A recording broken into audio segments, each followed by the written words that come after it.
all my Crimsonites, and welcome to the Crimson Cure channel, where we embrace our femininity, increase our womanly values, and celebrate our brothers. So join me on our feminine journey to learn, heal, and grow.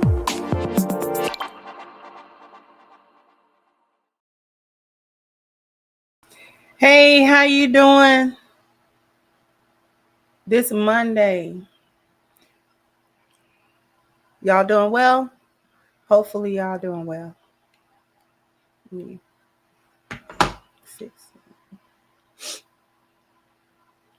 Why my glasses always be seeming like they crooked? It's like, your nose supposed to level it out, but for whatever reason.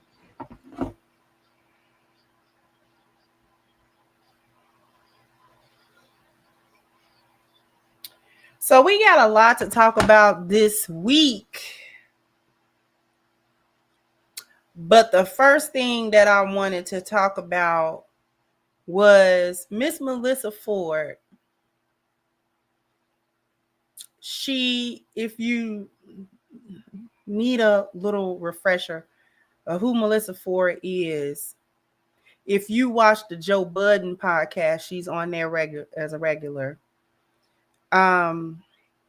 She was like in the 2000s, in the earlier 2000s, she was, a video vixen and, an industry girl, modeling, a little acting, in the industry. And she also has her own podcast as well. And this video that she made kind of went semi-viral, not heavy, but I watched the entire thing.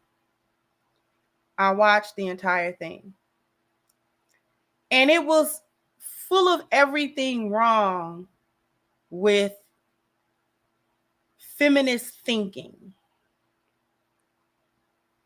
and the way that feminism has simply corrupted women, period.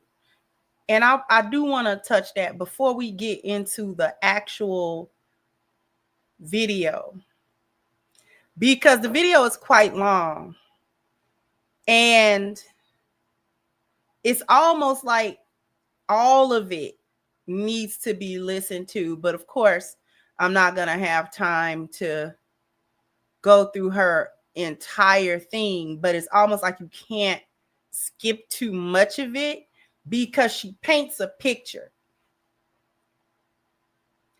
And it's a sad picture, actually. It's sad, and her and women like her who think like her, who have the mindset that she has to tell themselves that it's not a sad story, that somehow they're empowered by all of the things and the decisions that they made that they really actually regret. And as I listened to Melyssa talk about her relationships and all of the things that she was doing when she was younger and all of those things, and trying to come to grips with the reality that she is knocking on the door of 50 and she doesn't have the family, the husband, the children, she doesn't have these things. And she's sort of reflecting on it, but as you'll hear shortly, she's not really taking accountability for it. She's just sort of reflecting, which I find this to be an empty kind of reflecting, because true introspection, you can at least admit your faults to yourself. You can admit you're wrong to yourself and say, no, I messed that up. I messed that up. I fumbled it. I messed it up. I didn't make the right decision. And things of that nature.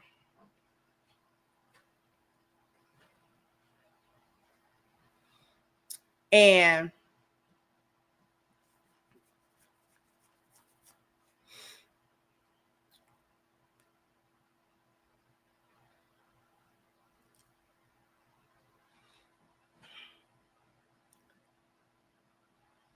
So in any case, she tries to talk about those past events and trying to find like the silver lining in the cloud and all of that type of stuff, but there's no real silver lining in that cloud. The way that feminism has completely ruined women is it need to be studied again. It need to be studied again in the light of the ruination of women. We need to conduct like another Moynihan report, specifically looking at how women's psyche was destroyed and how their identity was destroyed. Because contrary to popular belief, feminism has taken everything away from women, including the definition of women. It has wiped away everything that was valuable about women, everything that was lovable about women, everything that was wonderful about women. It took it and it balled it up and it spit on it and it threw it in the sewer, never to be retrieved. And I don't know when the women at large are going to understand just how destroyed they are on the back of a movement that was supposedly going to empower them. And no one has had more destruction on the back of this than Black women. I almost understand why white women did it. I almost get why white women did feminism. Like I can kind of see it. I can see them. Because white men is not a joke. Okay, white men got a whole history with they women.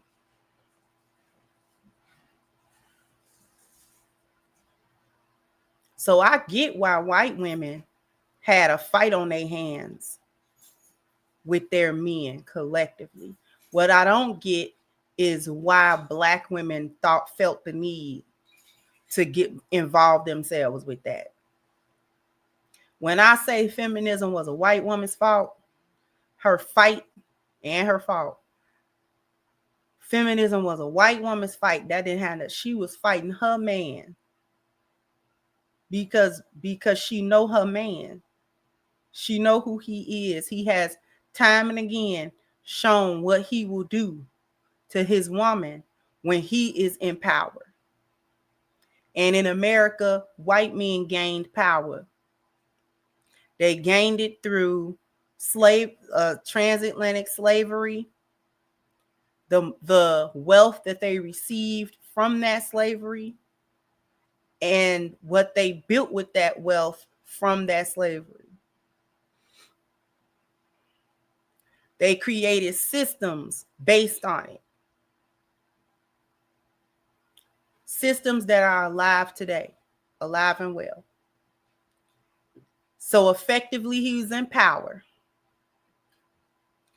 And historically, white women understood what her man was capable of when he gets in power. Once he get on his colonizing, oppressive trip, she go in the wagon come too. And she know that. So I get why white women came up with feminism and persuaded her man to give her certain rights, because never mistake that feminism is something that men allowed. It just wasn't Black men. Women cannot take power from men. They have to be given power by men. So feminism was a set of powers given to women by men. So everything that was set in motion that you see today was orchestrated by a group of men. It just wasn't Black men.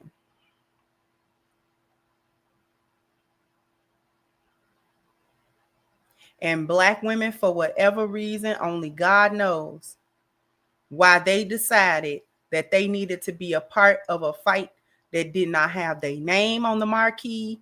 Nobody came to see you, Otis. I don't know why you was trying to fight a white man about being a woman. Black men in this country have never oppressed any women. They have never been empowered to even try it. Not in this country.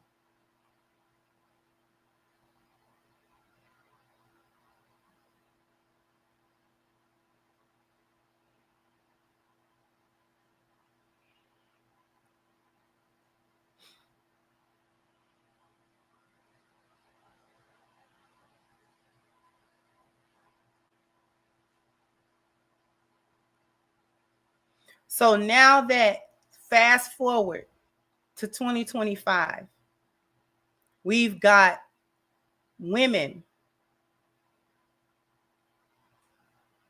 who have bought hook, line, and sinker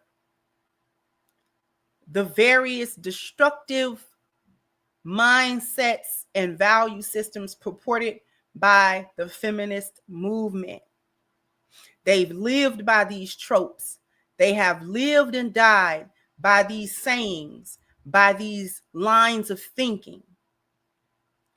And they have time and again come to ruination. See, we're at the point now where we're seeing the fruit of the feminist labor. And it is not a pretty fruit. It is a bitter fruit. It is bitter fruit. We are seeing the fruition of that. We are seeing just how much power women have in society that feminism swore women did not have. And our influence and power in society as women was demonstrated by taking it from us. And women allowed it. Women in mass allowed it because they were so busy trying to get on equal footing with men and men's perceived value, men's perceived, it's like men do have certain privileges, but it's privileges born of their biology. Men have natural authority for the most part. You understand what I mean? Men are typically more mobile. When we think about mobility, men are typically more mobile, not only physically, but in society. They can work their way to certain spots.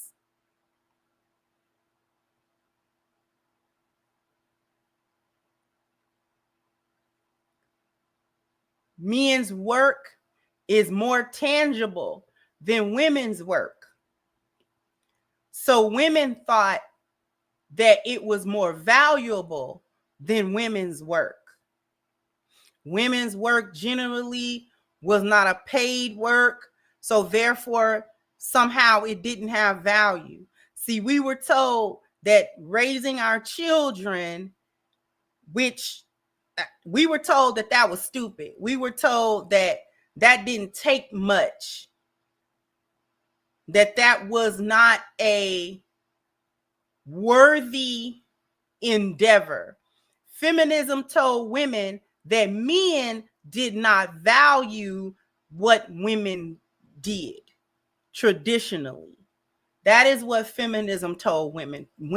Feminism told women that the men did not see any value in femininity, womanness, motherhood, wifehood, all because what women do is less concrete than what men do.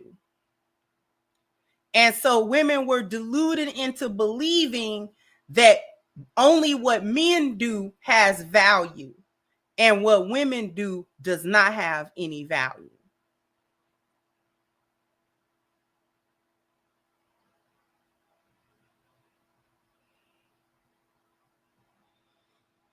So then all of that evolves into, well, I can go to work and I can do this and I can do that.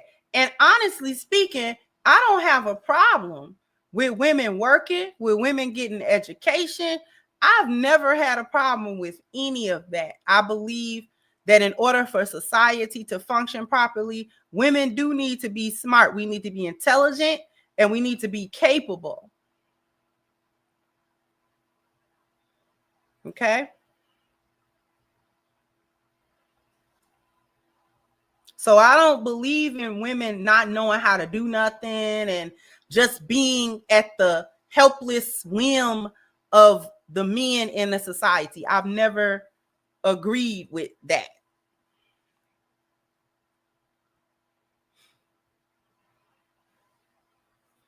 Okay.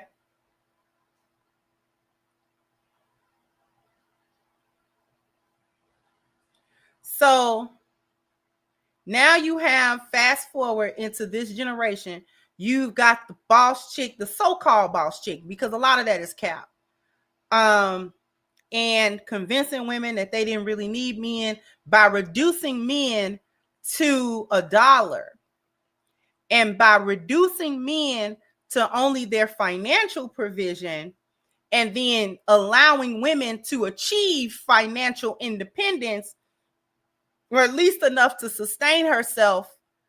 You can eat, you can rent somewhere, you can be somewhere, you can have some clothes. You know what I'm saying? You can cover your living expenses, your base living expenses, by giving her, allowing her to do that.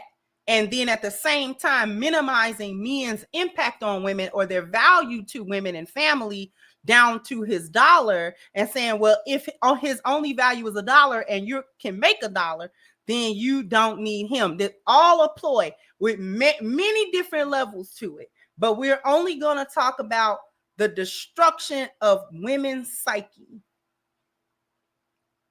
and thus the destruction of the family. Now we understand the value of women, because if women had no value, destroying her psyche and taking her out of her place would not have affected men, and it would not have affected society. Do you understand what I'm saying? I want the women to understand that your value was such, and this is the value that feminism robbed you of, but your value was such that taking you away from it, taking you into a different mindset, actually destroyed everything. That is how important you were to the entire dynamic.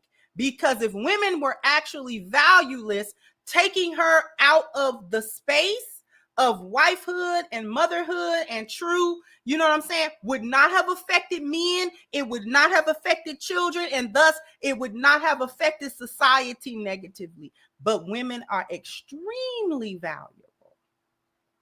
You just don't want to see it anymore because you believe the lies of feminism, and the fruit that has borne has been nothing but a rotted corpse of a fruit that you are now forced to eat because you toiled to get a spoiled, rotten fruit with maggots in it. Now you have to eat it. And what I refuse to do is allow lionesses to have to eat it. And I don't care how many women come over here or listen to me and want to say, well, she's bashing women. No, feminism bashed women. Feminism bashed women. Feminism reduced you to nothing. It reduced you to nothing. It reduced you to your coochie and having to sell it, and nobody wants to buy. That's what it reduced you to. It reduced you to your libido. It reduced you to a pair of tits. That's what it reduced you to. It took away any importance that your intelligence would have had, any importance that a skill set would have had, any importance to your family that it would have had. And it reduced you to popping your butt and a pair of tits that you got to flash in order for a man to even sniff and look your way at this point. That is what feminism did to you. Crimson didn't do that to you. And the message that I'm sending women, don't diminish women. It uplifts you by showing you the reality of who you are. Because only in the truth can you operate properly. Now we can get to Miss Melyssa Ford.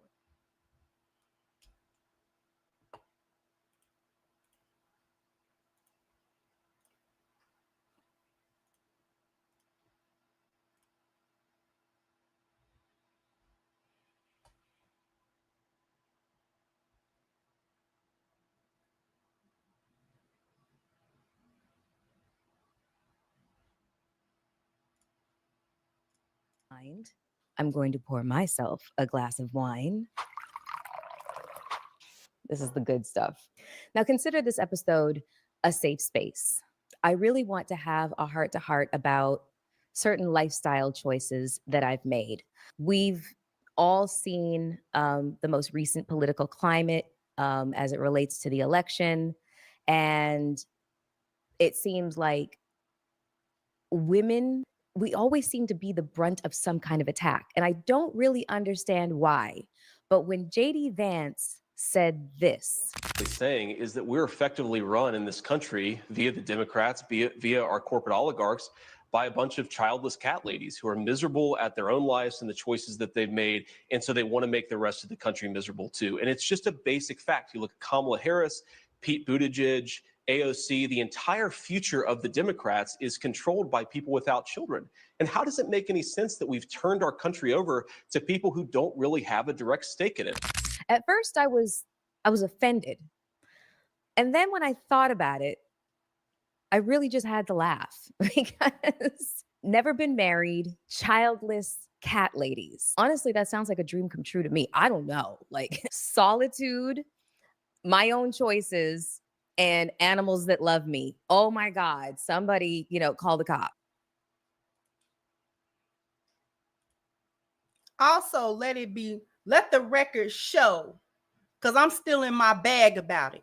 Let the record show that women's baseline is chaos. What did she just say? My own decisions? Men, y'all listen, when I get on here, I don't just be saying stuff to just be saying it. When I say women's baseline is chaos, I don't mean, once again, I don't mean that we're all bad. It's not evil. It's out of order. And she wanted to remain out of order. Told you there's levels to it. Lionesses are chaotic, but we like order.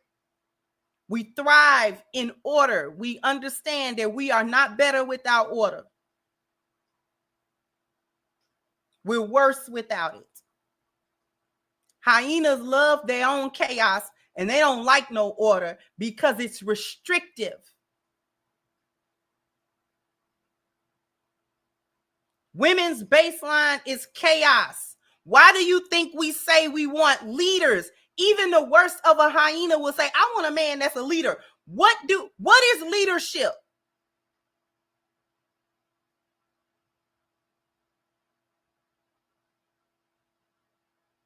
What is leadership?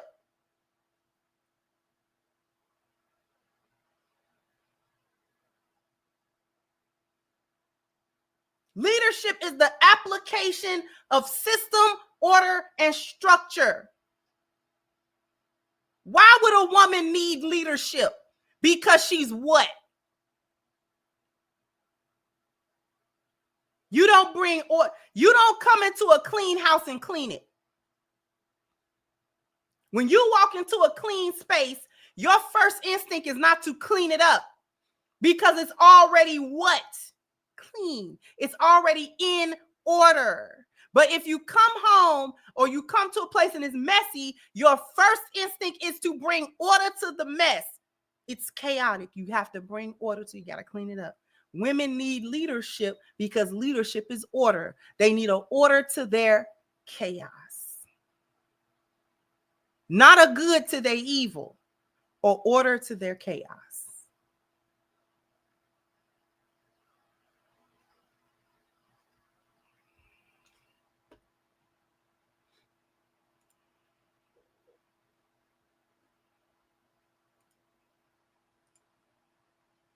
So that sounds like, this sounds awful. But anyways, I know that I'm not the only one that felt that their life choices were put under attack. So this episode is called I Am 48, I Am Child Free, and I've never been married. And guess what? That's okay. I never made it down the aisle, but I have been engaged in the past. As she had to sip some wine behind that wine. It's okay, but you're on the internet. And I'm going to start talking as if these women can hear me, because the internet actually becomes a small place. Who knows? She might see this. Miss Ford, I know Coke when I see it, Bookie. You stated it, and then you had to take a sip of wine to swallow that cap.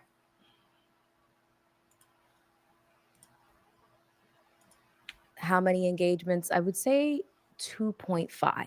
Let's start with the 0.5, since that was the first one. I was involved with a man who loved me. He was good looking, he was tall, he was charismatic, gregarious.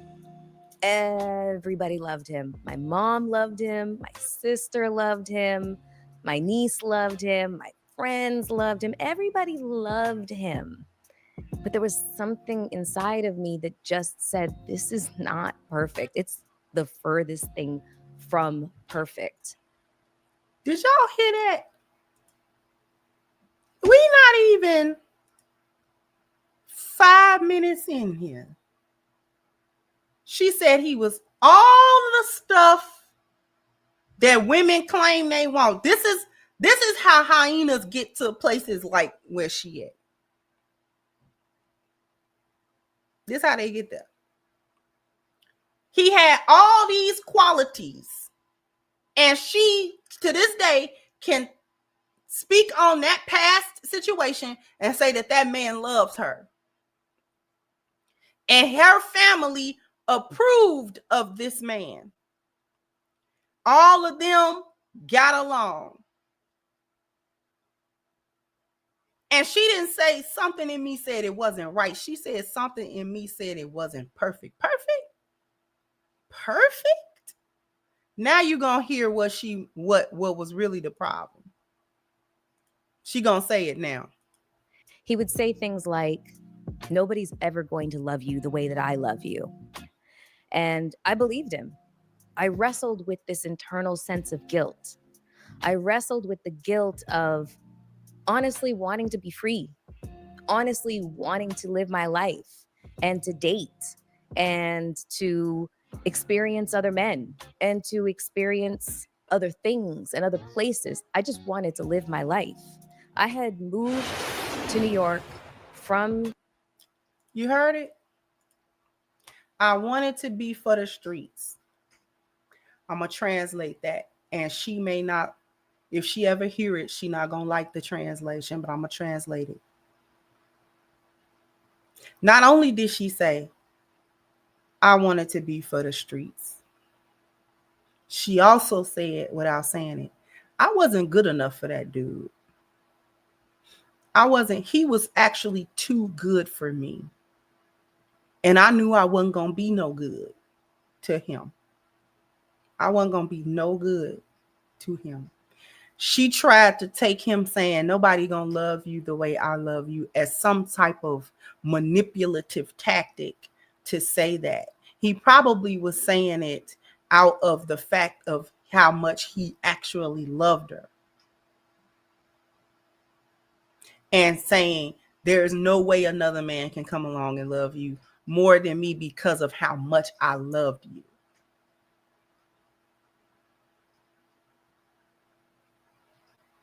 So she upped and left this man because she wanted to play. And a part of her wanted to prove him wrong. Oh, you think I can't get another man that love me or do for me or be with me or want to be with me as much as you or more than you? I'm Melyssa Ford. Do you see me? Do you see how bad I am? All this that you love, another man will jump at the chance, but jump at the chance to do what?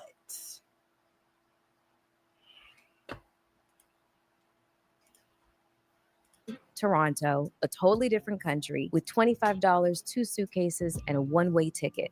I didn't have permission from my country to leave. And to experience other men and to experience other things and other places. I just wanted to live my life. I had moved to New York from Toronto, a totally different country, with $25, 2 suitcases, and a one-way ticket. I didn't have permission from my country to leave. I didn't have permission from this country to be here. And I was making things happen for myself at a very, very rapid pace. You hear that? If that's not chaos, I don't know what is. You packed up, you left. You wanted to be for the streets. You didn't have two nickels to rub together. And you went all the way to another country somewhere talking about something. I didn't have permission to leave and I didn't get permission to be there. So you didn't have the passport. You just was flying by the seat of your chaotic pants. Went somewhere to just be.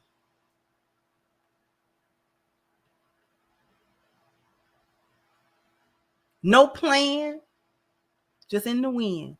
Just whatever man will take you, or just whatever you can find. You understand?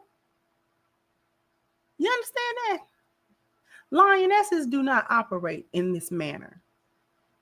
Because, see, we don't like seat of your pants. I would never just up and go to another country with just a couple of dollars in my pocket and no plan. Where they do that at? Apparently, they do it in the boneyard. And the reason why a lioness would not operate in that way is because if you're gonna operate in that way, you got to be willing to do some unsavory stuff to get that roof over your head and to get, because when women don't like homelessness, you see what I'm saying?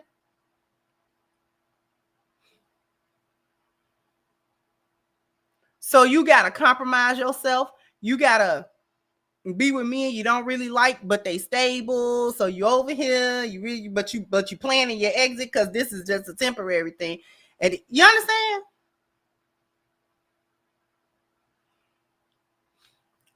A lioness would not move so hastily unless it was emergency and we absolutely had to leave wherever we were.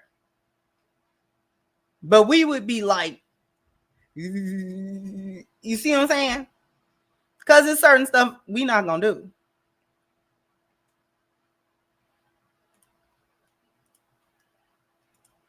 And so to find myself inside of a relationship that felt so stifling at this very young age and not having the vocabulary to speak up for myself and articulate that somebody who loves you would not say those things to you.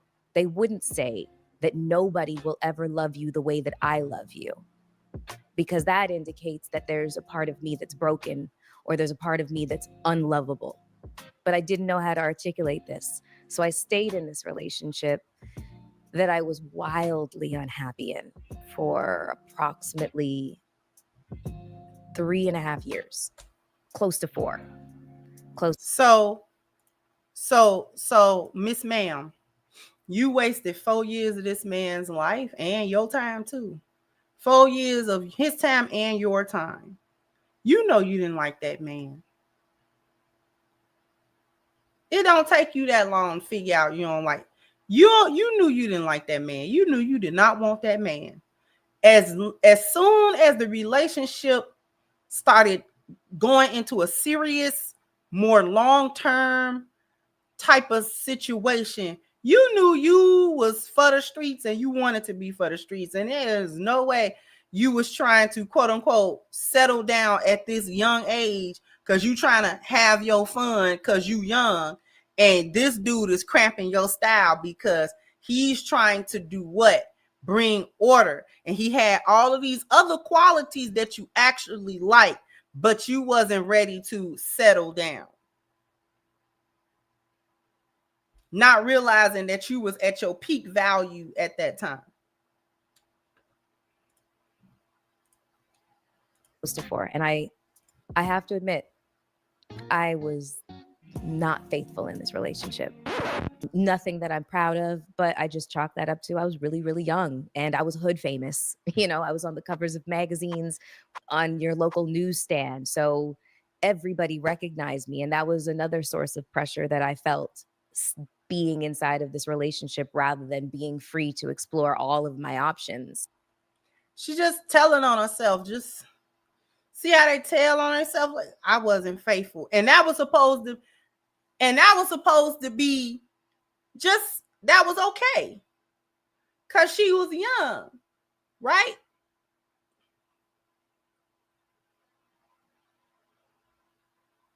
I chalked that up to I was young. You chalk it up to you was young? Listen, let me tell you something.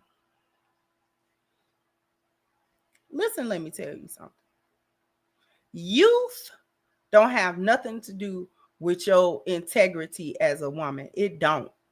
Youth is not an excuse for you to have lack integrity, morals, values, and character. Youth is not an excuse for that.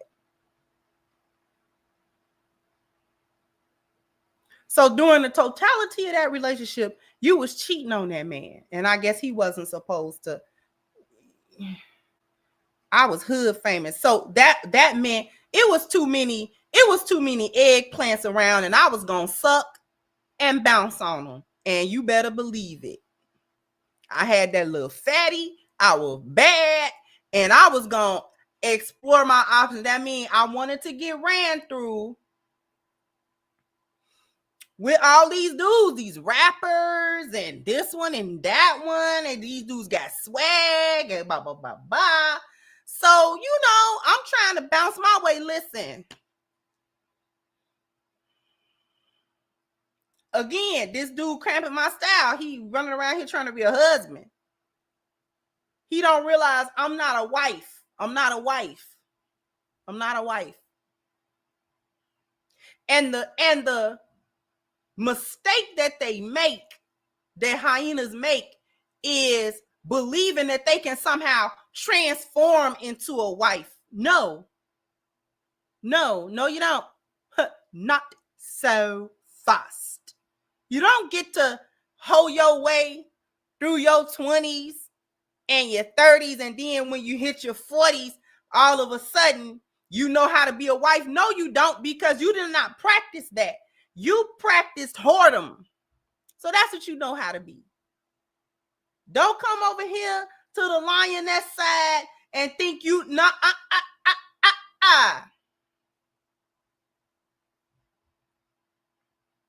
They kill me wanting what a lioness has worked all her life to get.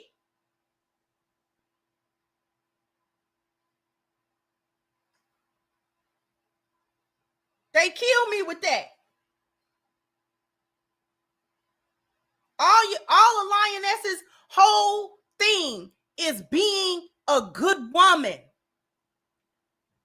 Taking accountability, making sure that we, you know what I'm saying, can have personal value and, you know, make sure that we somebody. Try to be good. Try to be lovable. Try to be loyal. Try to have good integrity. Try to have good character. Try to become better communicators.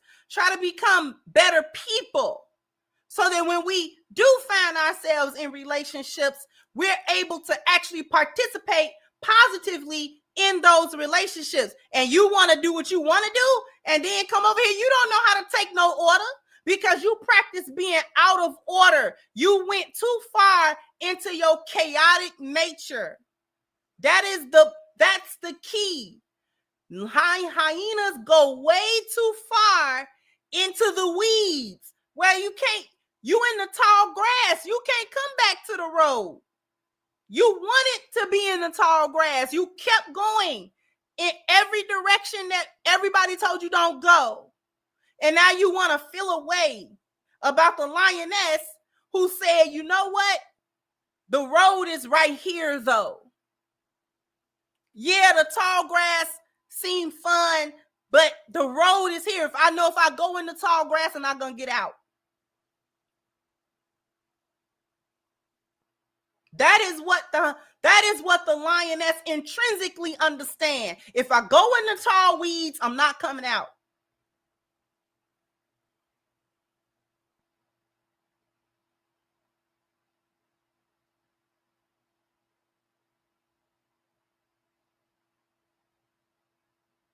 And that's a scary thought for a lioness. It's a scary thought not to be able to find our way back to the road. So we practice order, not disorder. You know what? I'm going to come back to it, but after these messages, we'll be right back. Because I need you to go ahead and click the link that is pinned to the top of the chat, ashkicking.com. The new year has kicked off, and we need to kick it off with body butter from ashkicking.com. If you want to keep your skin looking and feeling its absolute best, then you definitely need to get this body butter along with all the other wonderful personal care products that they offer. If this is going to be your first order, please take advantage of the 10% discount using the promo code Crimson. Once again, the link is pinned to the top of the chat, ashkicking.com. Oh, you guys are bam, bam, bam, bam. You got to hit the like button, bam, bam. You got to go ahead and hit the like button for me. Let me get to these super chats. Thank you, Ty Boxer says she used to be Melyssa Ford in her prime. Now she's a Ford Taurus with high miles, acting like she likes her present dating situation. Stop the cap. Exactly. Thank you, Tristan said, I know I'm coming in late. Just got off work. Thanks again for all that you do. I appreciate you.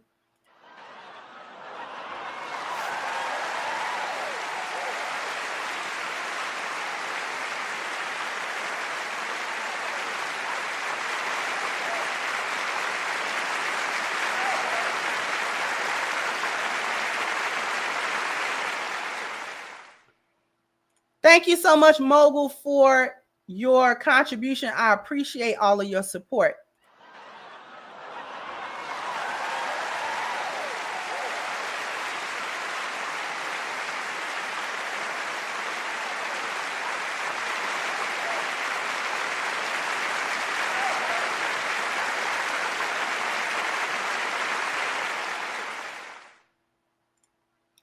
Thank you, Don Catalog said, are we going to pretend evil does not exist? She's a temptress, a muse, and supposed to be lusted after, not cherished.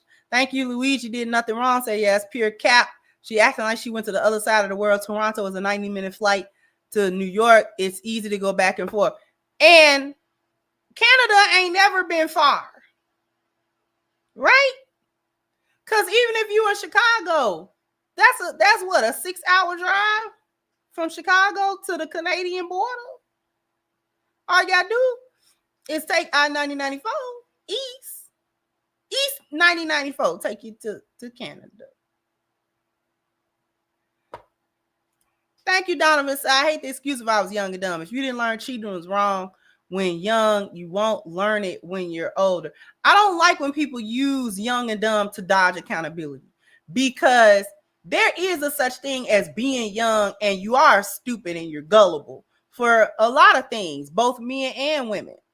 But it's not an excuse to have bad character and no integrity and do people dirty because you know right from wrong, even if you are kind of gullible. You see what I'm saying? So I don't like it either.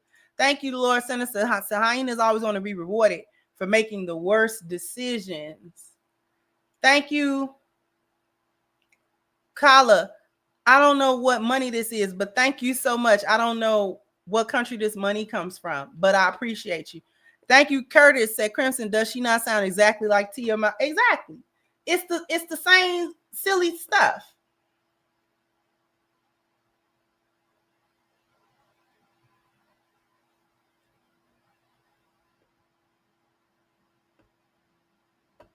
It's Naira. Okay. Thank you.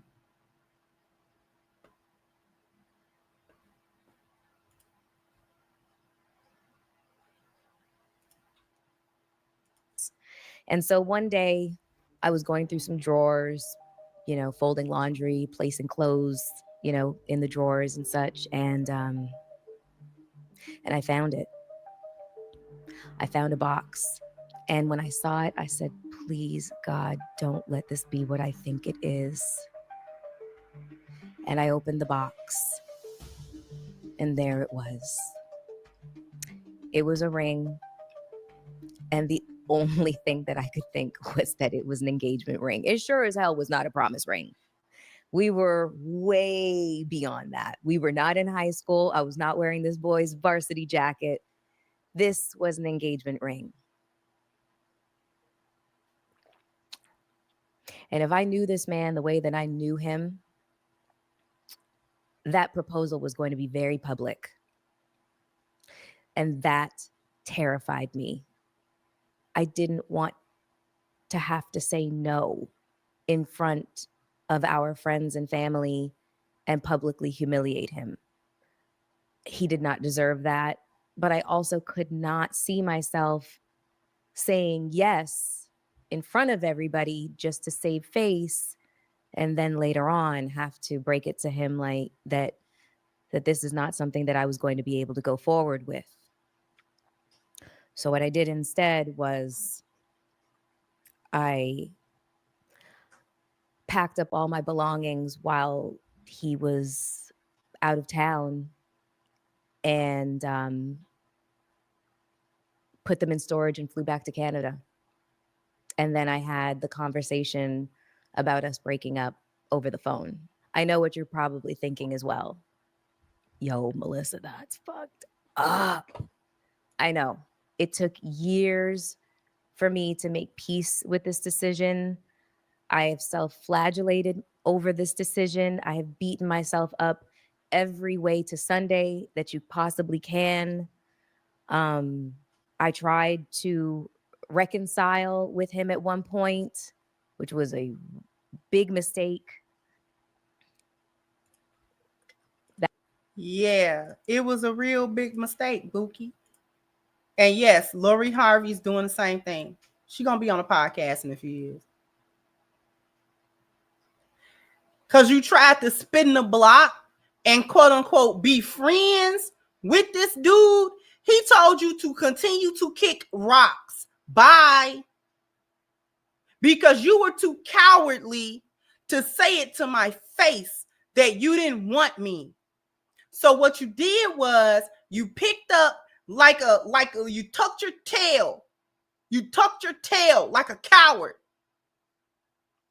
You couldn't face me and say what you needed to say. You couldn't face me and break my heart. You couldn't do it. So you left. You skulked out like a thief. And you went to a safe haven. And then you called me to have a discussion about breaking up.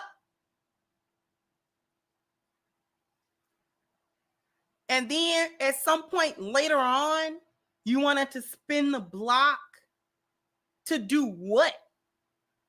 Talk? Make amends? Tell him you want to be friends? Or, of course, he didn't want to hear it. He didn't want to hear that at all. He didn't want to hear that at all. You want to be gone? Stay gone. We don't need to talk. What do we have to talk about? What do we have to talk about? Talk about what?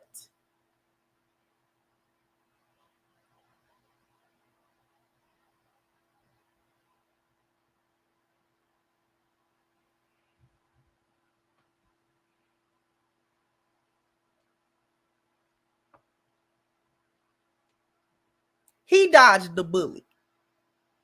She tried to put that like she got out of something because he used to say he the one dodged the bullet.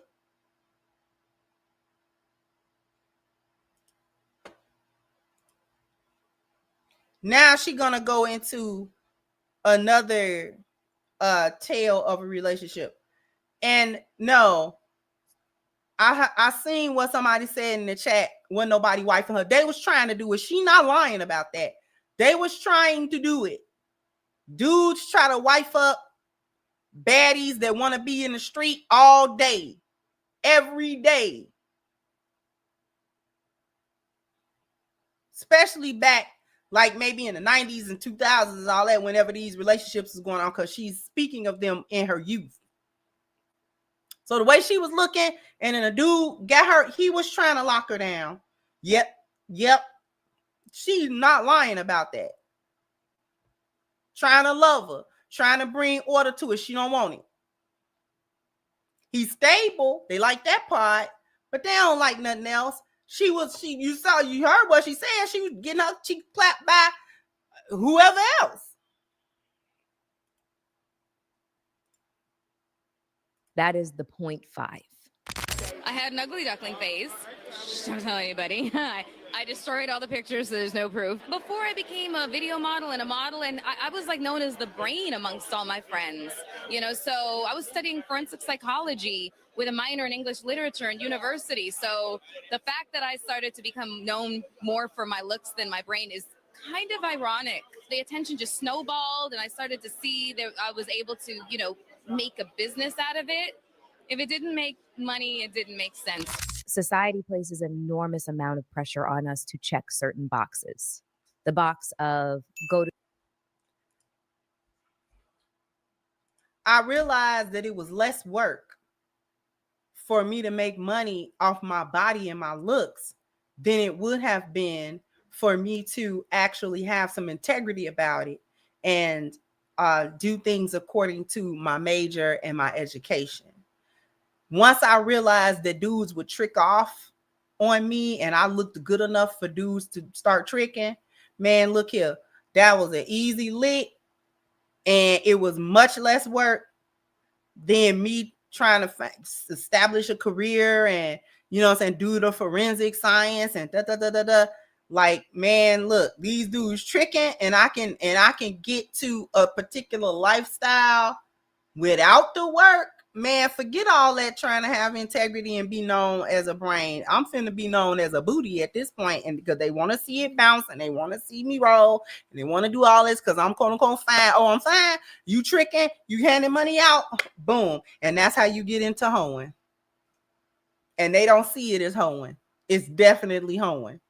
Anytime you're selling your sex or the image of your sex or the thought of your sex or the fantasy of your sex, that is a form of prostitution, even if you don't sleep with all them dudes. And she said out her mouth she was sleeping with them dudes. So it wasn't even just the fantasy of her on a cover or in a magazine or this or that. It was like, nah, we can bust me on down. You can go ahead and bust me down.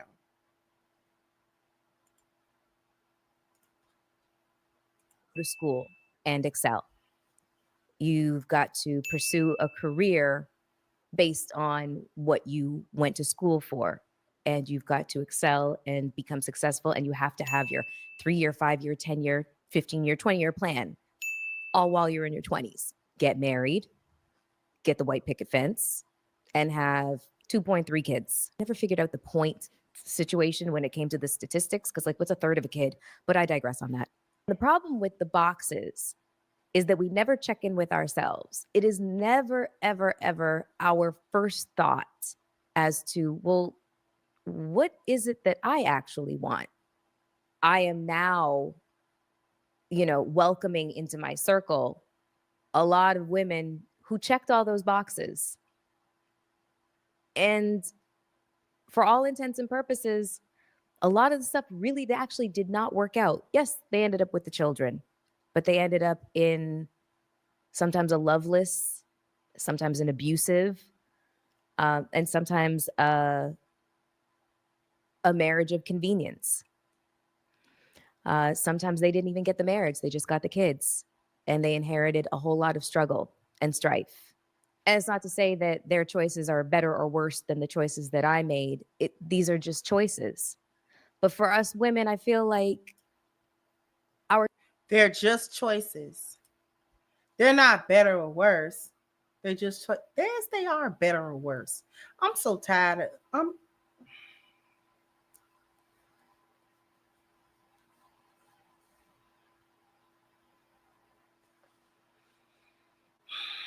I'm tired of hyenas. Hyena, you name block. That's it. Hyena explaining. I'm so tired of boneyard explaining. I'm tired of boneyard explaining. I'm so sick of that. These are just the choices. No, choices have consequences to them. And sometimes those consequences are good, and sometimes those consequences are bad. What is with this? That women can't make bad decisions, that these are just the decisions. Yeah, though they're horrible decisions. The stories that you telling, ma'am, you are not a good girl, not a good woman, not even a good person. No integrity. You run from the challenges of life into whatever feels safer or whatever feels easier to you. No challenges. And challenges are what make you a better person. It shows you what you're made of when life hands you something.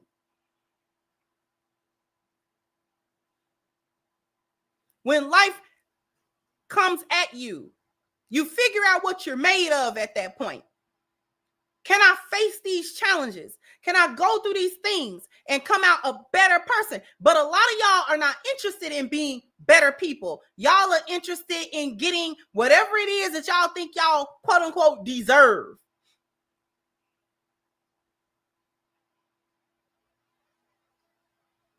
But you don't deserve nothing that you ain't working for. They try to justify it. Well, you know what I'm saying? These women didn't really get, and these women didn't really get this, and they didn't really get that, and they checked all the box. Check what box? What box they check? What box they check? Going to school? What does that mean?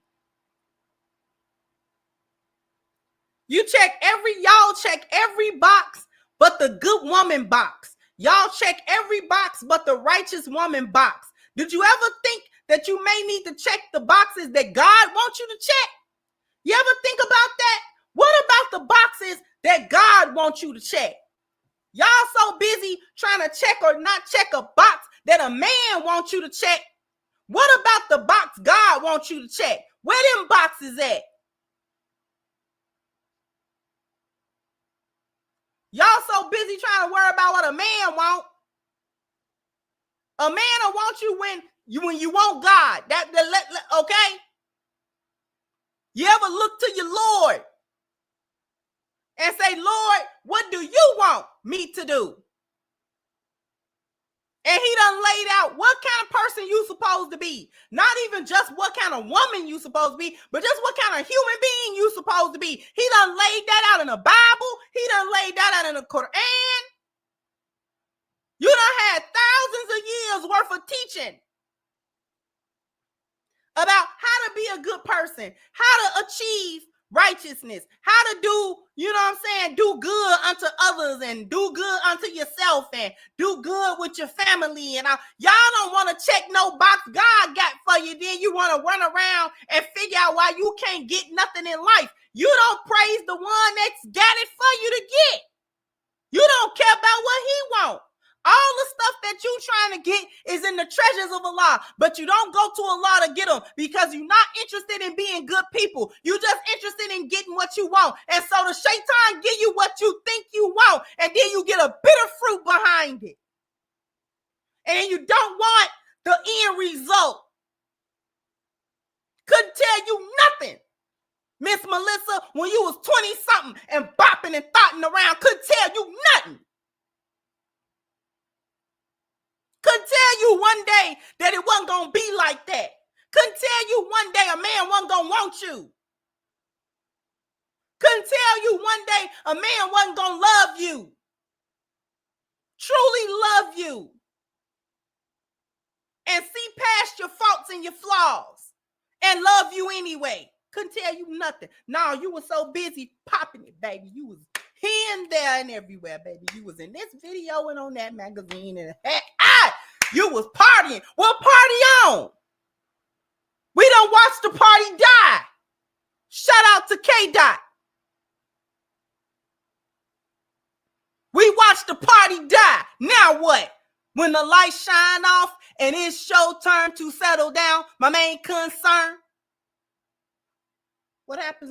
What happened when the cameras stop clicking? What happened when they don't want you in the magazine no more? You're aged out.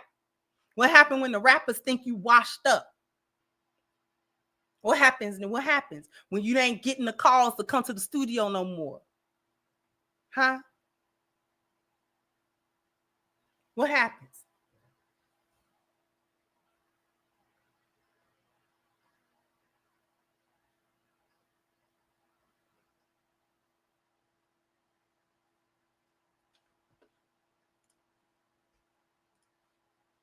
Our choices oftentimes have never really belonged to us.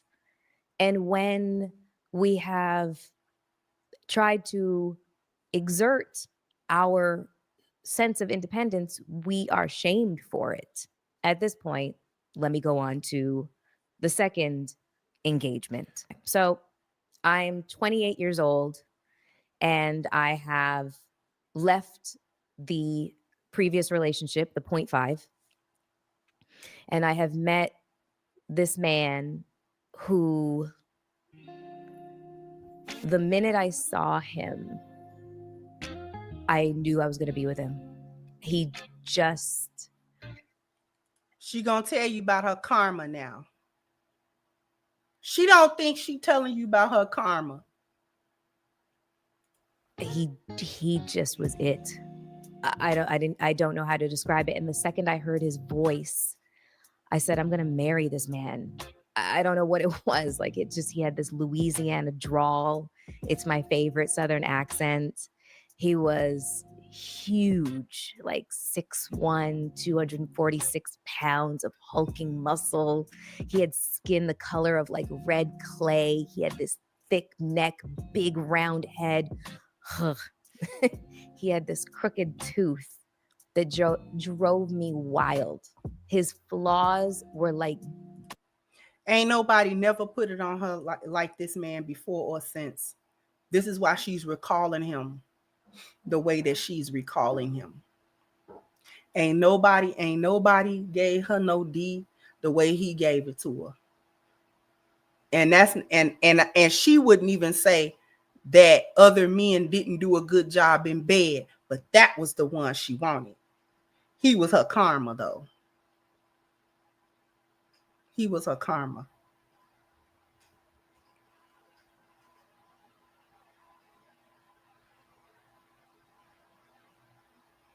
I'm going to let you hear the karma. She fell heads over heels for him. And sometimes it be like that. Sometimes it be like that. When you see a man and you like, yeah. I'll walk over hot coals barefooted. Yep. I'm going to be a fool for this one. I'm going to be stupid. Manna from heaven for me. And I loved his dirty draws and I could just sleep in his armpit right after he'd played a game of like pickup basketball. That is how much I loved this man. And our courtship was a whirlwind. He wined and dined me. He bought me lovely, lovely gifts. I'd wake up to those baby blue Tiffany boxes just laid on the pillow right next to me. We could go to my favorite store, and as long as I put on a little fashion show for him, everything I wanted I could get. But when I say that the gifts really mattered nothing to me, it was this man. He was the gift to me. That's just the fact. And we were 6 months into our relationship when the first sign of trouble appeared. I was in Denver for All-Star Weekend, and I was working for BET at the time. So I had a lot of responsibilities. I had to make a lot of appearances. I had to interview a lot of people, and a lot of those people were athletes. And he was back home. And I did not know that he was jealous. It didn't even cross my mind. And so when I got home after an event and I was perturbed by, an interaction with a strange man at a party that I had been at, he'd said something vile to me and it hurt my feelings. And all I wanted was to be comforted.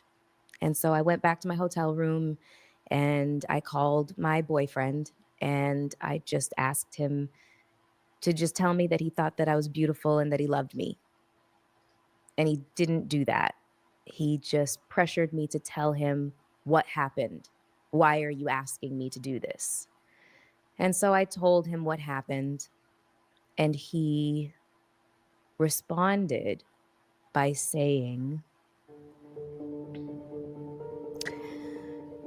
"Why would I want to date such a weak bitch that would be that offended by what some strange guy has to say to her?" There's just no way that he just said that to me. I'm sorry, what? And he said, "You heard me." And I said, "I'm really confused right now." And he was like, "I'm sure you are." I felt like I was talking to a stranger. There's no way that this was the person that I had just spent the last 6 months with, completely absorbed with, and in the throes of like love and ecstasy with. And I said, "I'm glad that I'm finding out who you really actually are now rather than later." He said, "Yeah, I'm sure you are." Click. And hung up the phone on me. I cried myself to sleep that night. And the next day I had to cover a ladies' luncheon, the wives of the NBA. When I say that was crazy work, changing the music up, that Tubi suspense music, that Tubi movie suspense music.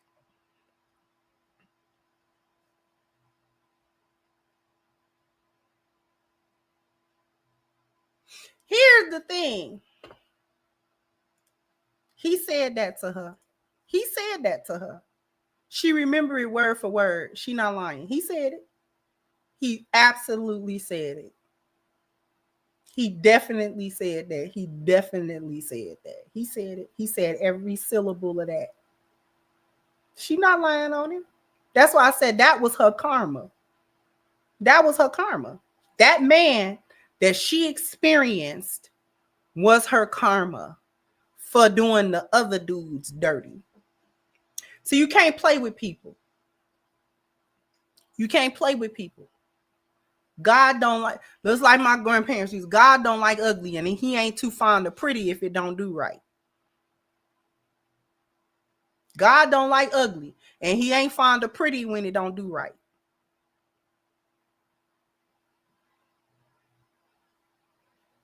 And you was ugly with a man that loved you. You broke a heart that you didn't need to break. You was going around, you were doing what you wanted to do without a care about how it made him feel. All what go around, come around. What go around, come around. God said, bet, I got something for you. I'm going to put one in front of you that you can't get enough of. I'm going to put one in front of you that you will lick the ground he walk on. I'm going to put him in front of you, and he ain't going to do you right at all. He not going to do you right at all. He going to give you what you gave somebody else.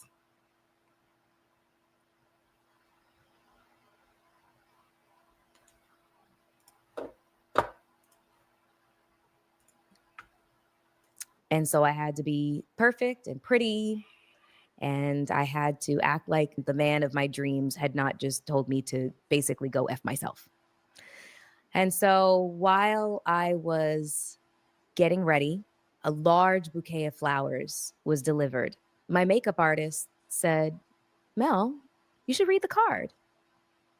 And it said, you're beautiful to me and I love you. And I'm sorry. And then his name. I burst into tears. It just flew out of my face. So basically, my whole beat face just melted. And I called him and I said, I received your flowers. And he said, I am so sorry. And I told him, I'm going to forgive you because I love you. But you can't ever speak to me like that ever again. He's like, I promise I won't. So whenever people wonder, how do people end up in abusive relationships and why do you stay? The reasons are aplenty, but I will start by saying that that is not the way that it begins. It begins with love bombing. It begins with flowers, candy, gifts, and the wonderful sex and the cuddles and the pillow talk. And this is how it begins. And it can last for a lengthy amount of time before that person really shows up. The true version of themselves shows up. And by that point, you start to bargain with yourself. And they start to apologize. And their apologies are usually very, very sincere. Because at the end of the day, I truly believe that they believe their apologies are real. They just have an illness inside of them. And I would also venture to... She's gonna continue this story. But I believe her story. Of course, there's details left out. She's not telling all the stuff that she was doing. She's not telling that stuff. We know that already. We know that already. So we're not gonna be silly about it. But you can't. Karma something else.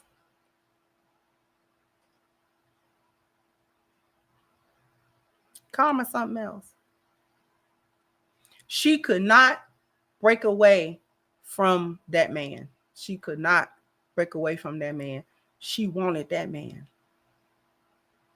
And to such an extent that she was willing to take whatever it was that he was going to give her. Whatever it was. Didn't matter what it was. She was prepared to stay and deal with him. Because she was hoping against hope that he would be the guy that she thought he was or imagined in her mind and all of that kind of stuff. I'm telling you, God don't like ugly. He has something for you. He has something for you. Has something lined up for you. Since you want to act crazy. Since you want to be crazy. Since you want to do whatever and you don't care who you step on when you do that. How many of them women that you talk to, you slept with their man? You understand? This is why I don't be having no sympathy for her or for the Cardi B's and stuff like that. I don't have no sympathy for Offset cheating on her. I don't have no sympathy for that. How many men she cheated with? How many women's husbands came to her and she didn't care as long as he was giving her the money and, you know what I'm saying, doing whatever, blah, blah, blah, that she wanted to do. Yeah, she throw it at him, but you go back home. Not her problem, right? Wasn't her man. Let the wife deal with it. It wasn't her problem, right? And now when you get married and your husband, now it's somebody else. You didn't think nobody else would be who you used to be? Now your husband go somewhere and get it, and that woman say, it's not my problem. He ain't none of my man. Let him go back to Cardi or whatever. I got my money out of him. He gave me a couple of stacks, and you know what I'm saying? I threw it at him all night and and I twerked and did whatever. And blase blam, and I got me a little bag and I skedaddled on about it. And I don't care what he do after that. Right? That was you, right? That was you, right? At one time, that was you, right? Right. So now somebody's supposed to cry?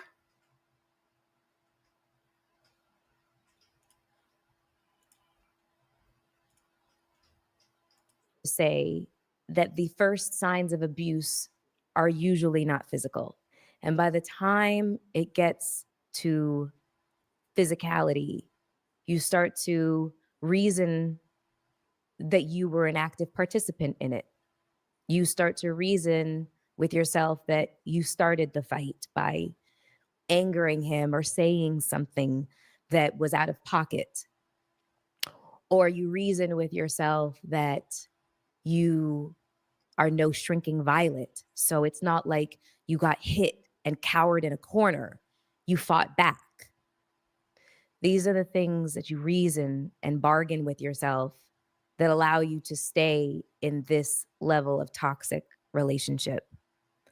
And so, as much as I would love to say that that was the last time that he spoke to me in that way, and that was the last time that I received it, that would not be the truth. We were together for another year and a half, and I accepted his marriage proposal. And a lot of you would probably be asking, why would you do that? Why would you accept the marriage proposal of this man that was so abusive towards you and unfaithful towards you and really bad at it? Like, I found out everything all the time, and I don't really have an excuse for it. He wasn't bad at cheating, Buki. He didn't care what you saw and what you knew. The part that she missing is that he saw her for what she was. She didn't see him until she was enraptured by him. But she was enraptured on first glance. He saw who she was. She had done met a match. It what happened. He wasn't worried about getting quote unquote caught because you wasn't going nowhere. What was you finna do? Cry, argue, let him bust you down again? Right? Flip it around and make it your fault so you feel sorry. So, right?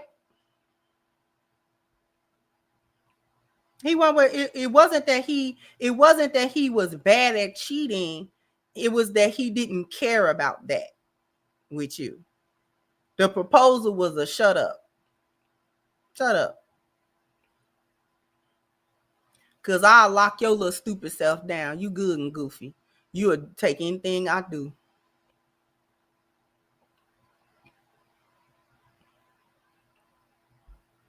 Still ain't figured that out. How many years ago that's been? We don't know. Still ain't figured it out. Buki, he wasn't worried about you. Other than I was addicted to him. I was working at BET at the time when we were dating. And more than once, observations were made about bruises on my body and how skinny I was getting, obviously from the stress. And people had voiced concern for me, but I just shooed them away. We tussle. It's fine. No problem. But there really was a reason for concern. I stayed through it all and accepted the marriage proposal. The final straw for me was his reaction to finding out that my mom was ill. I had gotten a phone call while I was out with him and his family, and he was acting up as per usual. And I got a phone call from my aunt telling me that my mom had been rushed to the hospital. I was in Texas. So in order for me to rush home to see my mom, I would have to leave Texas, go home to New York, pick up my passport, and then go to Canada. And when I told him what was going on, Obviously, I was looking for empathy and sympathy and compassion, and that was not what I got. It was on this day that I finally could see the forest for the trees. If I stayed in this relationship, in 10 years, I would have that white picket fence, and I would have the 2 kids, and I would be an abused woman, hiding her bruises and her broken bones and her scars from her family and her friends and society at large, because I was a forward-facing media personality / model. My mom's sickness was, strangely enough, a blessing in disguise. And that relationship came to an end. And that was the first full engagement. So 1.5. So that's where we are right now. Any advice for any beautiful women out there that are trying to make it? Any advice you have to give? Because I know it's a hard struggle. Understand that there's no shortcuts and there's a lot of sacrifices involved in this game that nobody will ever tell you. That you're asking for a lot when you want to become, as visible as, some people on this continent are right for that. Yeah, exactly. The right way. It's just be careful. Be careful what you wish for. When I was 20 years old, I had this boyfriend. His name was Tony Smith. I can say his name because, you could throw a rock and hit a Tony Smith. It may as well be like John Doe. He was from Greensboro, North Carolina. And he had come up to Toronto to play for the Toronto Argos, which is a football team in the Canadian Football League. And he had played in the National Football League, the NFL, for many years. And a lot of NFL players, when they're not ready to hang up their cleats, and not ready to kind of be put out to pasture, they'll come to the CFL. And so I met Tony at this festival called Caravana in Toronto. He was so beautiful. My God, instant attraction, obviously. And we started dating.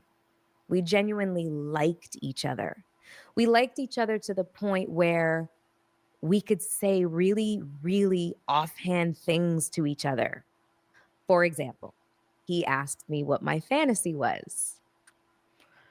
And I got this look on my face.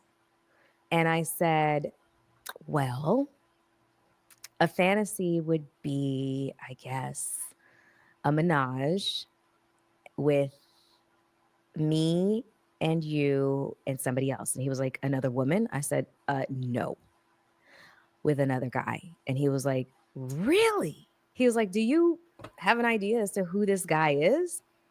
I said, yeah. He's like, really? You have to tell me. I said, it's your best friend.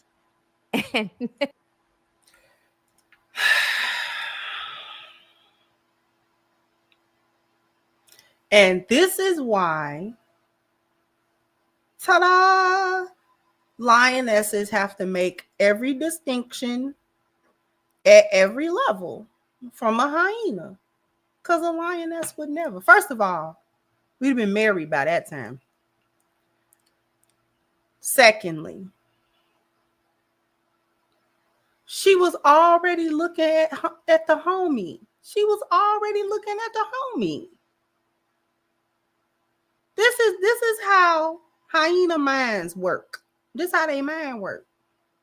She was already looking at the homie like that. Lionesses, good wives, we don't look at the homie. We don't look at the homie at all. Not only do we not look at the homie, we're not looking at any other man at all. At all. Another man for what? Another man to do what?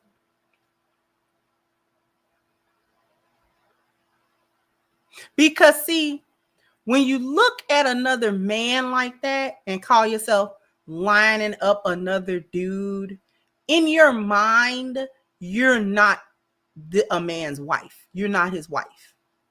Because you're already thinking about a scenario which would allow you to be intimate with another man. You already thinking like that. You already have plan Bs in mind. I've never had a plan B in mind. I'm married. That's it. That's it. There aren't any imaginary scenarios where this kind of guy and that. No.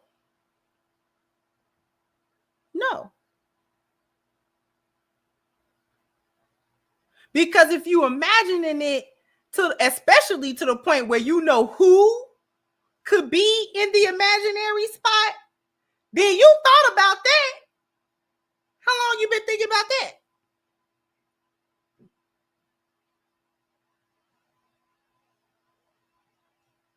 So how long you been thinking about that?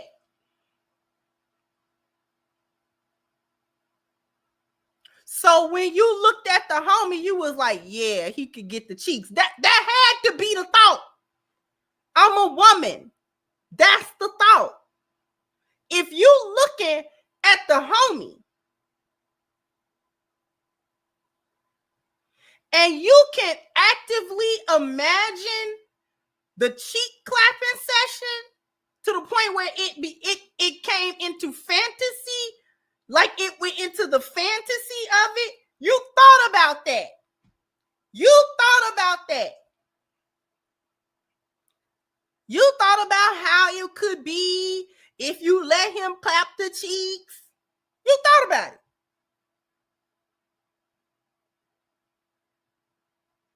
This is why, see,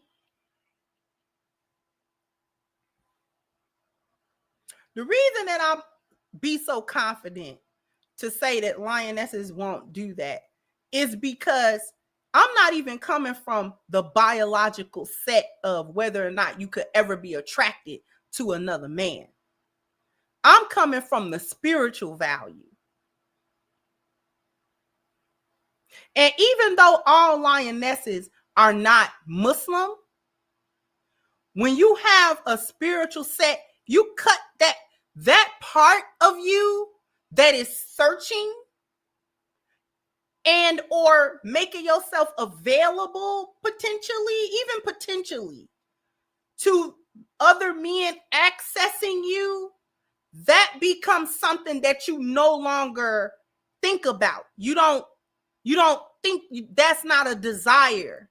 Once you found the husband found you, you accepted it. You love this man. You want to be with this man. That I can still kind of float or have my 1 foot in, 1 foot out, or just the thought. See, because those things start as the thought. It starts with the thought. And the thought gets ammo from being around or trying to be around just all these men, because you're keeping your options open.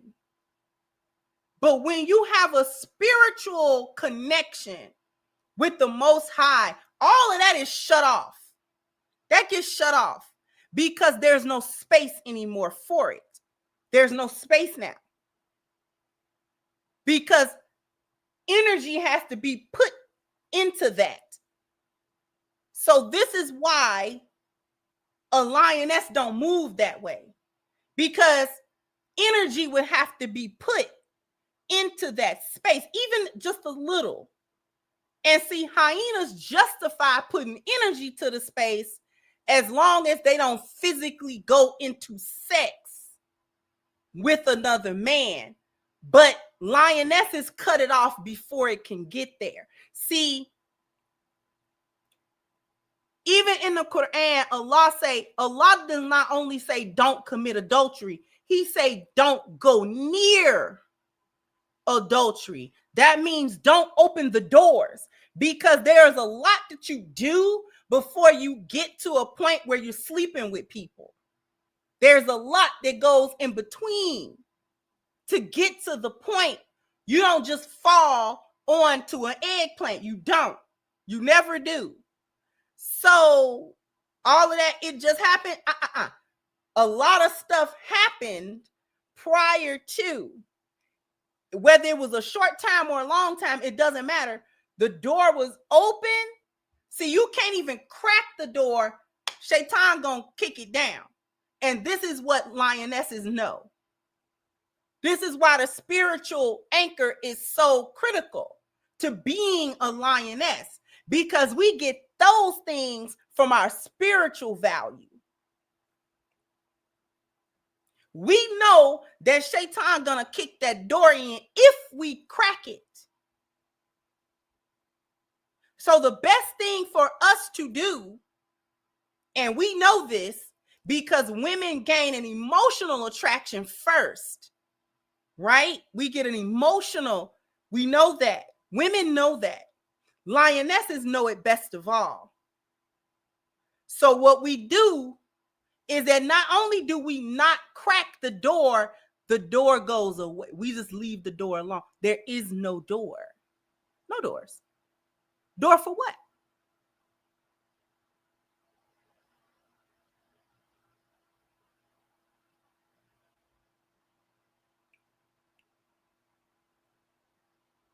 That means this is why lionesses don't be having work bae. And all of that is a pathway. All of that is a gateway for some other man, or for the idea of a man to ruminate and formulate in your mind. See, you can't do that. Can't do it. Women have very active imaginations. We cannot start imagining men. We can't do it. Can't start imagining, especially if you imagining, not even if you imagining like a man you ain't never seen before. This gets especially dangerous when you're imagining men that you can have some type of access to. He comes around, or you see the guy and you usually see him at the supermarket. He the cashier. Yeah, he get all that. No. So we can't even, you can't open the door at all. No door.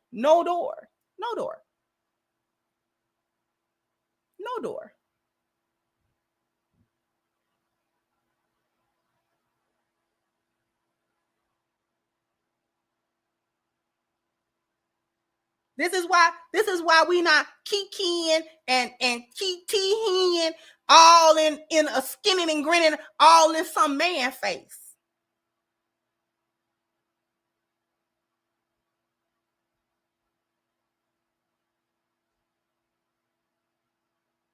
All the lionesses I know, keep it moving.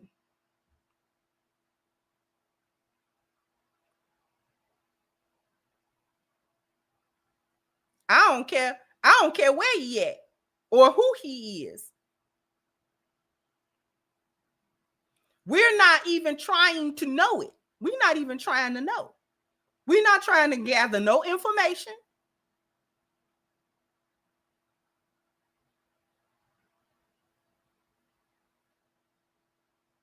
But hyenas gather information about other men.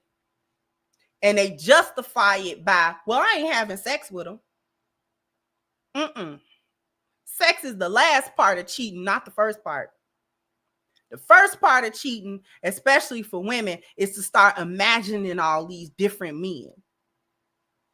Why your imagination so active and you got a man?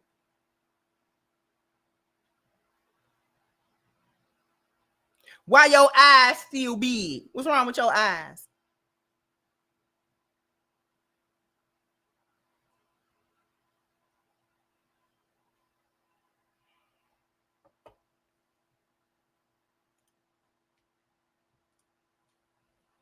I expected him to maybe slap me. I don't know what, but he threw his head back and roared with laughter.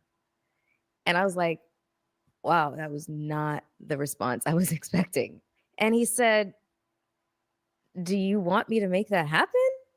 I was like, oh my God, that is so sweet. No, absolutely not. It is just a fantasy. It is meant to stay there. But just the fact that you are open to it and don't make me feel shame for feeling this way. He was like, why would I make you feel that way? And Tony, I don't know. He maybe he was just an anomaly, but wherever we would go, no matter how scantily I was dressed, he would let me move around the party as I felt the need to.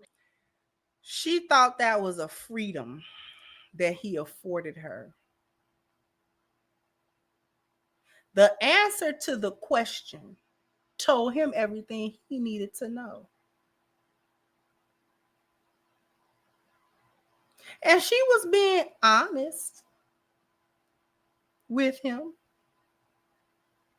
It still told him everything he needed to know about what kind of woman was in front of him. Not only did you have a fantasy about a menage, you had a specific man in mind. And not only did you have a specific man in mind, it was the homie. Oh.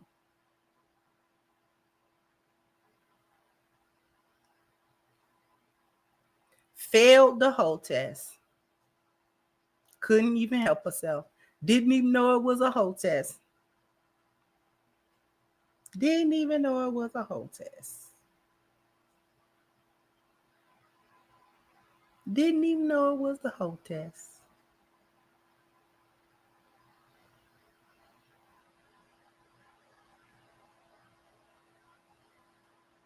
Didn't even know. And 48 and still don't know that was a whole test. You done failed so many whole tests, haven't you? That was a whole question. See what kind of hoe you is.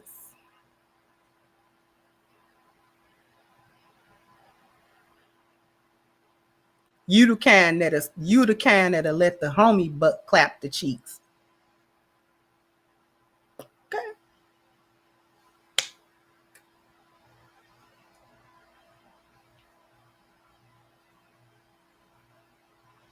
Do you want me to make that happen? And then you said, oh, that's so sweet. Really? So you wasn't playing.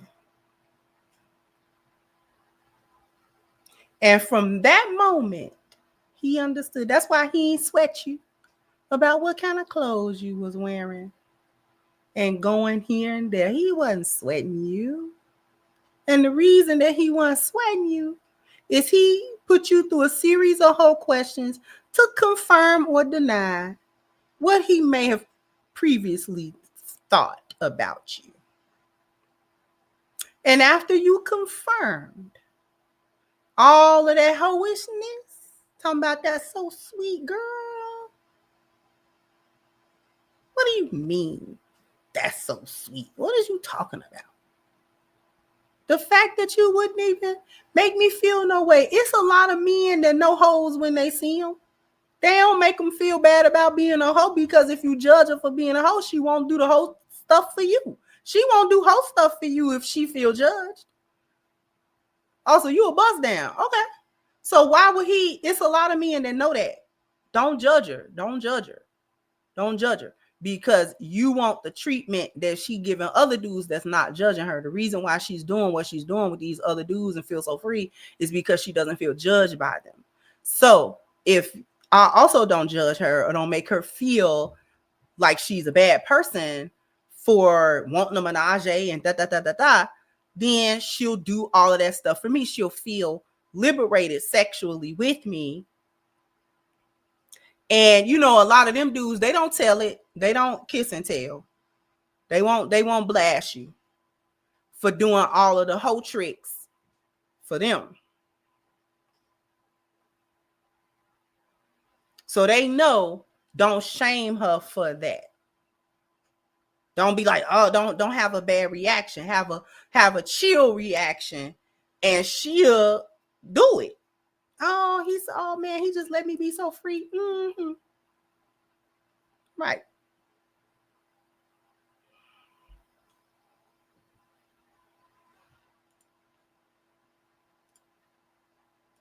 and interact with anybody. And he would just sit there and just watch me with a smile. At one point, somebody stood next to him and asked him, like, yo, aren't you afraid to let her walk around like that? And he was like, absolutely not. She's going home with me. I don't have anything to be worried about. And you want to know something? He was absolutely right. His level of confidence and knowing that I had eyes for nobody but him was what made him so much more sexy to me, so much more attractive, and made me like and love him so much more. I wish that I could say that the vast majority of my relationships went like this, but they didn't. They didn't. I'm going to take a sip of wine. I was raised as an only child. Mind you, did y'all see that? Did y'all see what just happened? Did you see what just happened? Let me rewind it just a little bit.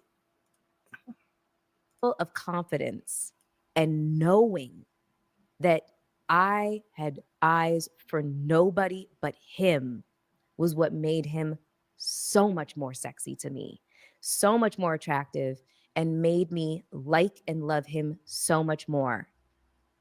I wish that I could say that the vast majority of my relationships went like this, but they didn't. They didn't.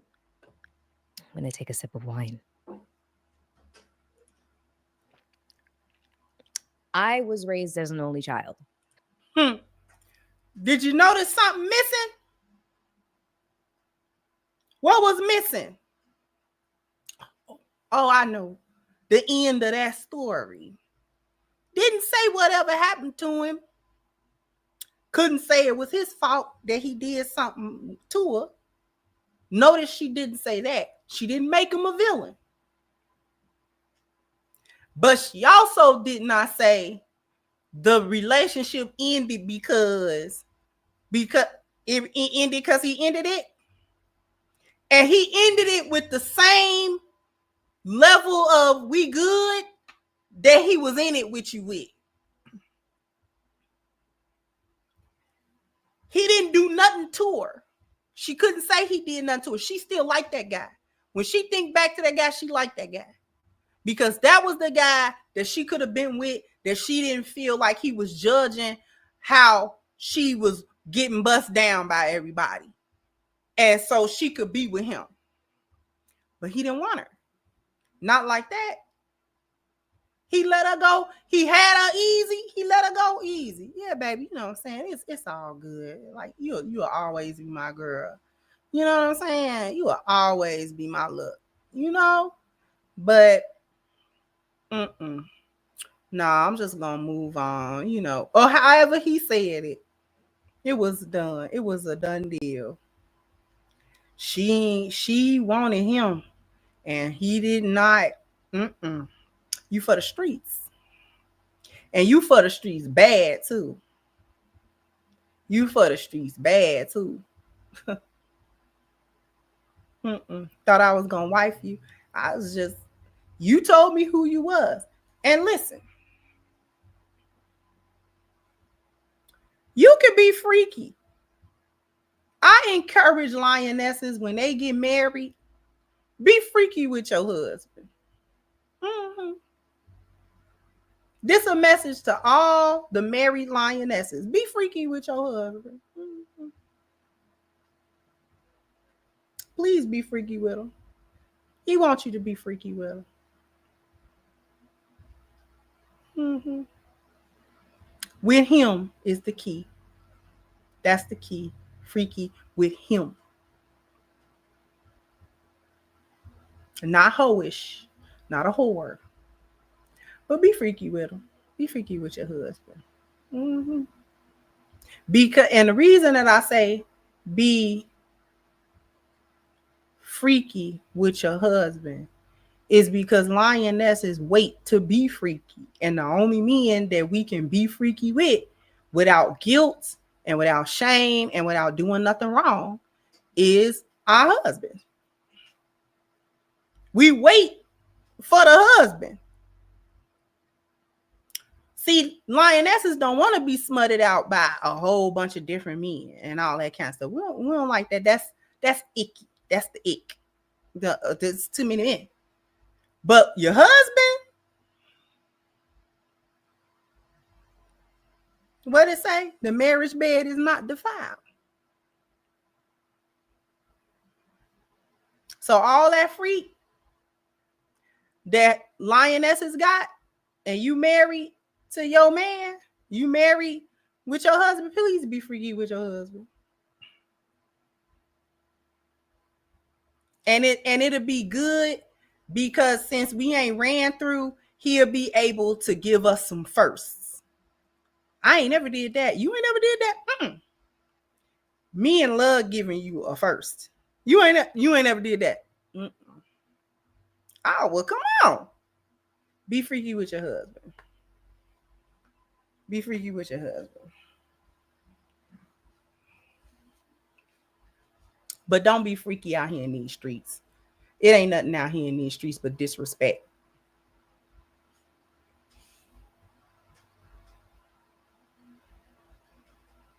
It ain't nothing in the streets but disrespect. Your husband gonna just shake his head and tell you crazy. But he gonna be back tomorrow for that thing to be thanging again, because he ain't know you could thang it like that. He ain't know that. He like, oh wait, she think that thing thanging. I got me one. You sure do. You sure do. Cut loose with your husband. That's where you can cut loose at. Because he ain't gonna hate you when you get up out the bed.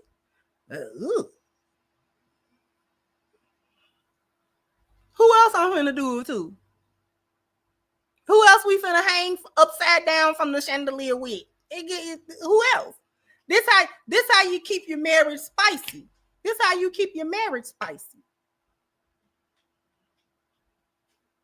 This how you keep your attraction up for your man and stuff like that. You don't have to even wonder about no other man. Because your man let you do all that freak nasty stuff and he don't even look at you sideways. The most he gonna do is he gonna do that little laugh that the men like to do. Girl, what's going on with you? And you get to giggle. What you talking about? You get to do that. And he gonna want that thing to thang again. Quick. He gonna want it to thang again like immediate.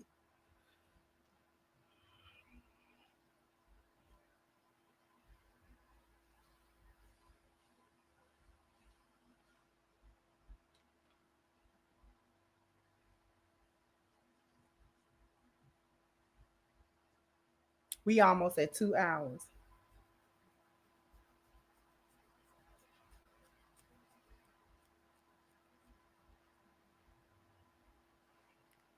Notice she jumped. It's a lot left, but we ain't gonna get through it.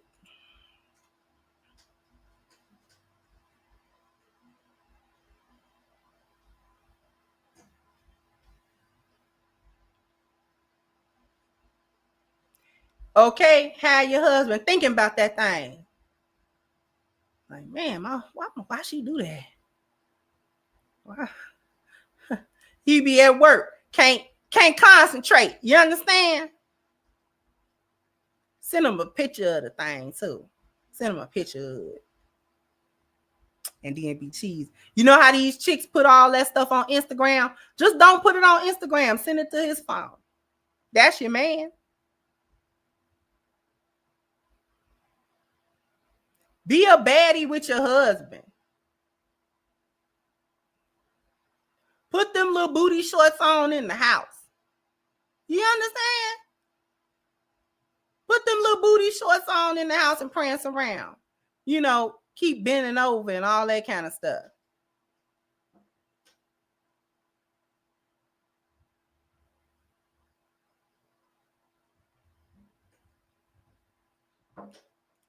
Should I do a part 2? My baby said I can do a part 2. Had that thing in it. You know what I'm saying? Hey, bounce around the house and all that good stuff. Keep his fire stoked.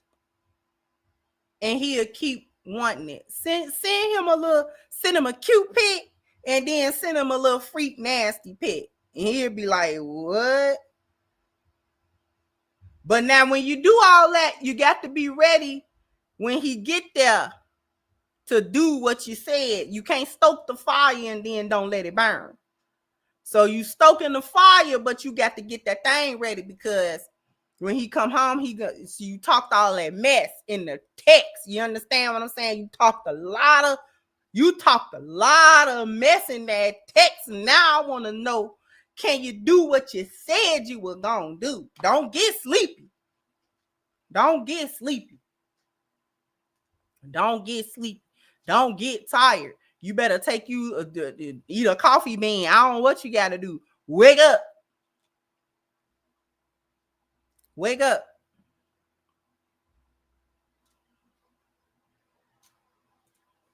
Right, that's what I'm saying. Stand on business. If you sent it all in a text early, you gotta stand on business tonight. You gotta stand on lioness business. You gotta stand on lioness business. This is lioness business. What you talking about? You can do all that stuff.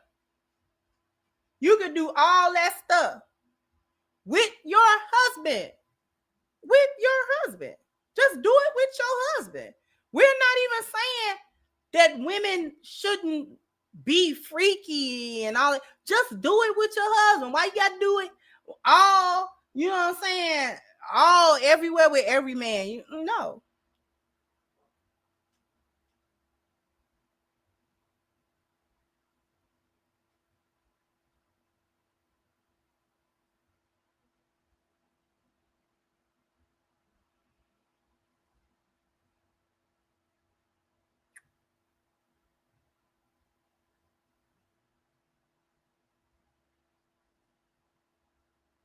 All right, so we'll see if we can do a part 2, because I got to get out of here. Okay. Somebody put the link for PC Tech forum in the chat. Hold on. Do y'all get that link? Did y'all do it already?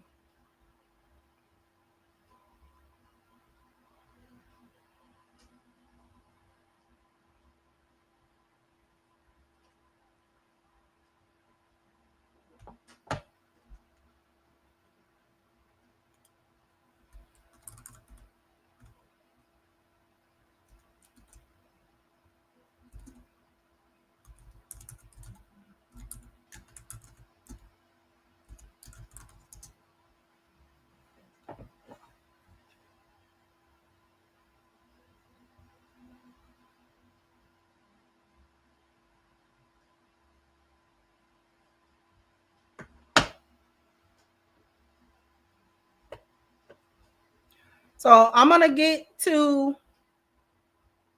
the super chats first. Where did we leave off?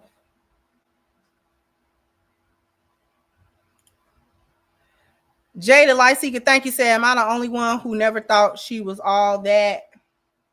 Thank you, E305 has been a member for 8 months. I appreciate that support. So better tell them, okay? Thank you, Jihad, said coming up on 60 years since publication of the Moynihan report. Thank you, a Jedi, said they will always be the victim.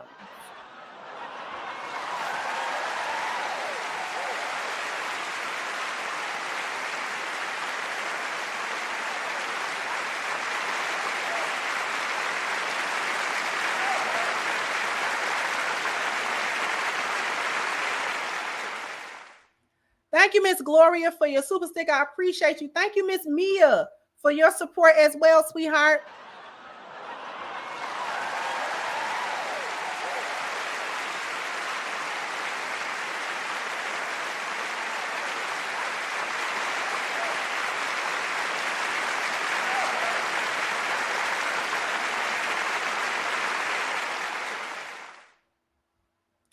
Thank you, Shell Shocks have been a member for 9 months. I appreciate that support. So they won't check the box that God wants because he is the Father, and they despise that. If God was a woman, they would rebel because there's structure.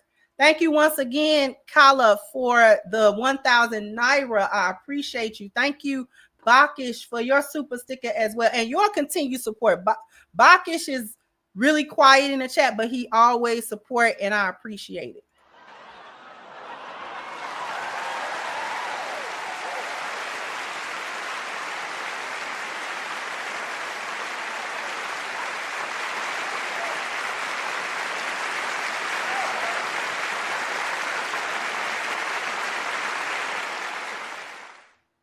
Thank you, no guarantees. The only pimps are skilled to handle these types.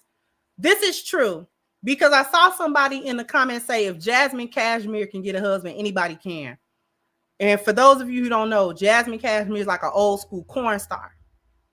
But the catch to those types of women getting husbands later on, these are not regular men. Sometimes these are men that were also in the industry that is retired from the industry. Or these are men who have a pimp mentality, but they don't deal with a lot of other women. So they know how to deal with women with real, you know what I'm saying, with a whore spirit.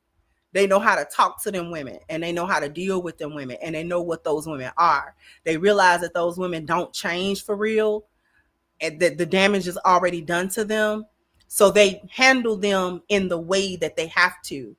That's not for your regular average man to get a woman like that, because he's gonna expect certain traditionalisms that she can't do anymore. She just can't do it. So he's not gonna understand her mentality or why she do what she do. It's just like that basketball player that had that a woman, and I did a couple of shows on about them, and how she was saying, no, I paid for this and I just went back to doing what I knew how to do because I got an OnlyFans and da. He didn't understand what kind of woman he had.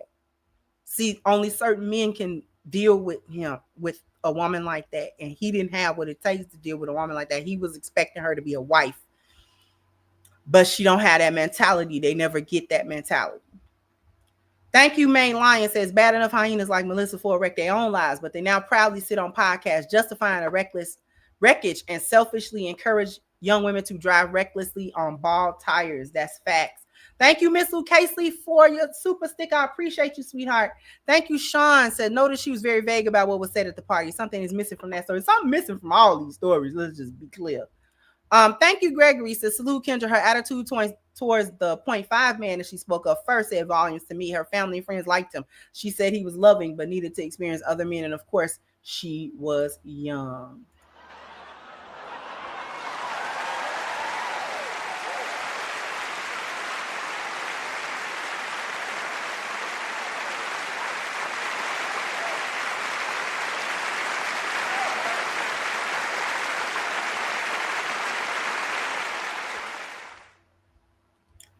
Thank you, Curtis. That sounds like the first guy was right. Thank you, Tokyo Traveler said Constantine can't get that demon out of her. Not Constantine. Thank you, Coffee Boy. Hey, it's been a minute since I've seen you. Thank you. Said, hey, Crimson, hope all is well. Just dropping in. Thank you for your wisdom. Thank you.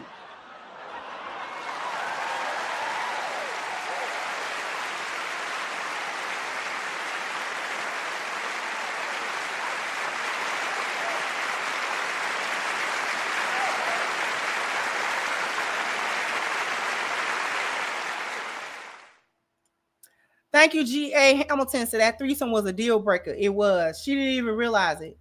And thank you once again, Tokyo Traveler said, wear the long dress with no drawers on like grandma used to. Exactly. We're going to get out of here, but before we do,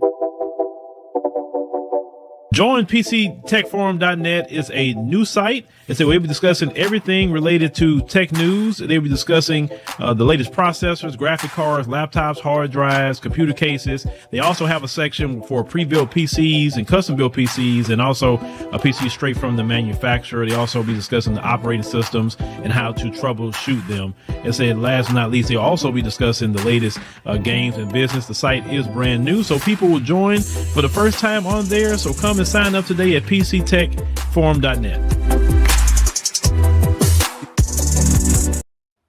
So jump on the link that is pinned to the top of the chat, PCTechForum.net. The brother is almost at 300 subscribers. It's free to go and register. So please go and hit the link, register, take participation in the forum. It's a nice, well-organized forum. I think you're going to love it. It's for everybody that want to talk tech, gaming, and AI, whatever is relevant about the tech industry. All right. So jump down in the comment section. Let me know what you think. Like, share, subscribe to the channel if you have not. Once again, I'm your hostess, The Crimson Cure, and this was my perspective. Bye-bye, Crimsonites.